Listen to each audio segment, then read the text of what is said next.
नीति में परिवर्तन नहीं होता, नेता में परिवर्तन नहीं होता तो नीति में परिवर्तन नहीं होता, नीति में परिवर्तन नहीं होता तो हमारी समस्याओं का समाधान नहीं होता।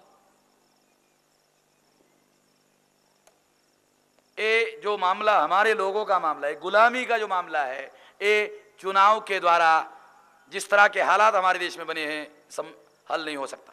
मांगने से ये मामला हल होने वाला नहीं है, क्योंकि मांगने से भीख नहीं मिलती, आजादी कहां से मिलेगी?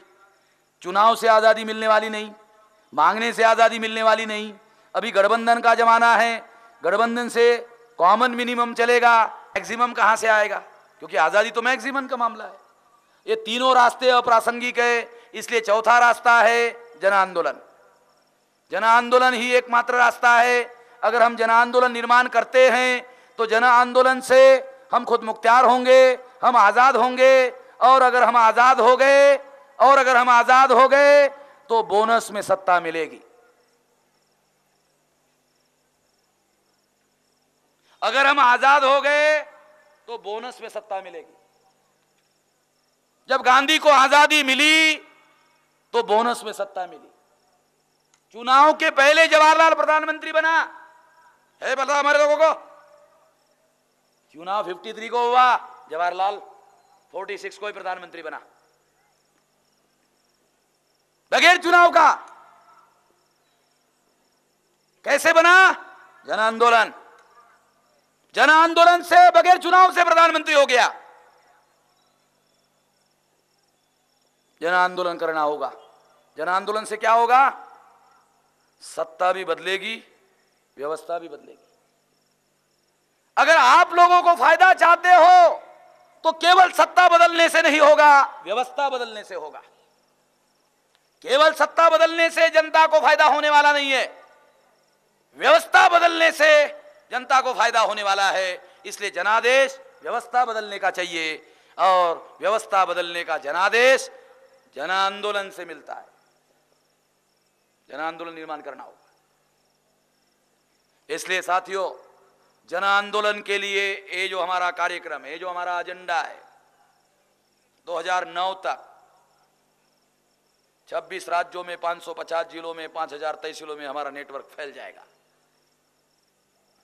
तैयारी चल रही है। अभी तक हम लोग हॉल में कार्यक्रम लेते थे, अभी आपने देखा पहला कार्यक्रम हमने मैदान में लिया। अभी आने वाले समय में बहुत समय है, हमारे पास पेशेंस है, अभी समय बहुत है।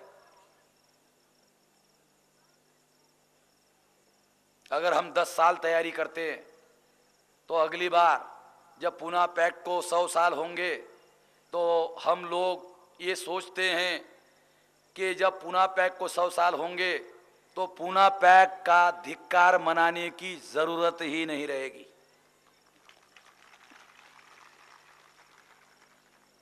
उसके पहले ही हम लोग विजयी हो सकते हैं। जो रणनीति हमने बनाई, जो तरीका हमने ईजाद किया, वो सारा तरीका हमारे महापुरुषों के आंदोलन के लिए अनुकूल है।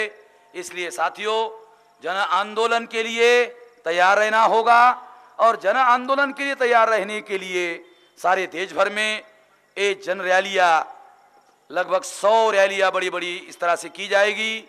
उसके अलावा ये लगभग 15,000 मीटिंगें सारे देश भर में ली जाएगी, और हमारे सभी कार्यकर्ताओं को, सभी मशीनरी को इस काम पर लगा दिया जाएगा। अभी जो 2 दिन हमारी मीटिंग पुणे में होने वाली है, उस मीटिंग में वो सारे फैसले हम आने वाले समय में जो रणनीति लोग लागू करने वाले हैं, उसके सारे फैसले हम लोग लेंगे। और साथियों, इस मौके पर मैं इतना ही कहना चाहता हूँ, पूना पैक्ट का धिक्कार करने के लिए साथियों हम लोग इकट्ठा हुए हैं, मगर हम लोग बार बार धिक्कार करने का काम, आने वाले 100 सालवा जो पूना पैक्ट का धिक्कार है, वो धिक्कार मनाने की ज़रूरत हमको नहीं रहे। इसके लिए हमारे सभी कार्यकर्ता, देश भर से आए हुए कार्यकर्ता इस काम को अंजाम देने के लिए कोशिश करेंगे। इस यकीन और विश्वास के साथ आप लोगों ने मेरी बात ध्यान से सुनी, इसके लिए आभार, धन्यवाद।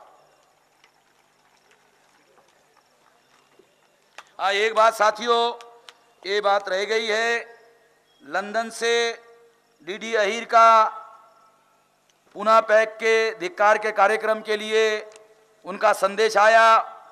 उन्होंने कहा कि हम भी धिक्कार में शामिल है। इसके अलावा उन्होंने पूना न्यूयॉर्क टाइम्स निकलता है अमेरिका में, वहाँ भी इसके बारे में कुछ लिखा गया है गांधी जी के विरोध में और पूना पैक के विरोध में। ये डॉक्यूमेंट भी उन्होंने हमको भेजा। इसके अलावा लंदन से गौतम चक्रवर्ती का भी हम लोगों को मैसेज आया है और उन्होंने भी कहा कि हम लोग भी पूना पैक को कंडेम करते हैं और इस अभियान में आपके साथ में शामिल है। ये संदेश साथियों आपको पढ़कर सुनाना रह गया था।